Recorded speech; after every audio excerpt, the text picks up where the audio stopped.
একটা নারীকে তো তার সংসার সন্তান এগুলো নিয়ে সারাদিন ব্যস্ত থাকতে হয়, আর এদিকে তো হাজারো ব্যস্ততায় হাজবেন্ড যখন বলে চলো বাহিরে ঘুরতে যাই, তখন তো এর যে আনন্দ আমার কাছে আর কোনো কিছুতেই হতে পারে না। আর এদিক দিয়ে তো হাজবেন্ড বলার সাথে সাথে একদম আমি রেডি হয়ে গেলাম। আর এই তো এখন আমরা চলে যাচ্ছি ময়মনসিংহ জয়নুল আবেদিন পার্কে। এমনিতে তো হাজবেন্ডের সাথে বাহিরে গেলে বা কোথাও কোনো দরকারে গেলে সবসময় আনন্দমোহন কলেজের সামনে দিয়ে আমার যাওয়া হয়, তবে আজকে গেলাম আমরা অন্য এক রাস্তা দিয়ে। এদিক দিয়ে তো আমাদের বাসা থেকে বাহিরে বের হওয়ার জন্য বেশ কয়েকটা রাস্তায় আছে, তবে আমাদের জন্য সুবিধা হয় বেশিরভাগ সময় আনন্দমোহন কলেজের সামনে দিয়ে যাতায়াত করলে। আর এই তো এদিক দিয়ে অনেকদিন পরে এই রাস্তা দিয়ে যাচ্ছি।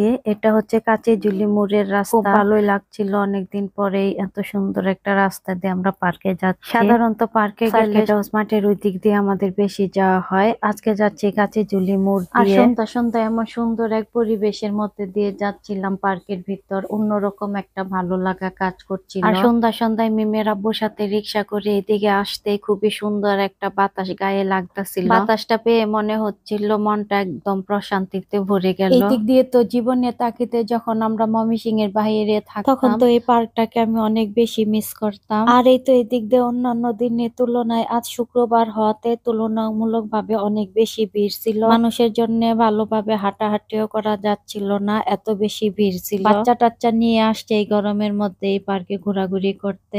আর এদিক দিয়ে তো মানহাকে আমরা সাথে করে নিয়ে গেছিলাম। যাই হোক, সবকিছু মিলিয়ে আবারও খুব সুন্দর একটা সময় পার করলাম মিমের আব্বু আর আমি একসাথে। আমি তো শুধু সামনের দিকে এগিয়ে যাচ্ছিলাম, ওইখানে একটা দোলনার ব্যবস্থা করা হয়েছে বেশ কিছুদিন ধরে, মানুষজন এখানে দোলনাতে দুলতে আসে। ওই দিন রাত্রে আসছিলাম, সেদিনও দোলনাটা দেখে গেছে, কিন্তু আমার দোলা হয় না। আর আজকেও খুব ইচ্ছা ছিল দোলার জন্য, কিন্তু আজকেও দুলতে পারলাম না, কারণ এখানে আগে বুকিং দিয়ে রাখতে হয় আর অনেক সময়ের ব্যাপার ছিল। ইনশাআল্লাহ যদি নেক্সট টাইমে ভাগ্যে থাকে অবশ্যই আমি দোলনাতে দুলবো, আর এটা নিয়ে অবশ্যই আমি ভিডিও বানাবো, রিলস ভিডিও। আর এতে একটু সামনে আসতে দেখলাম এক আপু সুন্দর করে হাত রাঙিয়ে দিচ্ছে। মিমের আব্বু বললো তোমার হাতটাও একটু রাঙিয়ে নাও। আর এদিক দিয়ে তো আমারও খুবই ইচ্ছা করতেছিল, তারপরে মিমের আব্বু যেহেতু বললো সুন্দর করে মানহা আর আমি দুজনে হাত একটু রাঙিয়ে নিলাম। এদিক দিয়ে তো এখানে অনেক বেশি ভিড় ছিল, আমার হাতে দেওয়ার পরে অনেকটা সময় লেগে গেছে অপেক্ষা করতে করতে, তারপরে মান্নাকে দেওয়া শেষ হলে তারপরে এখান থেকে আমরা চলে আসি। আর এদিক দিয়ে তো হাতে দেওয়া রং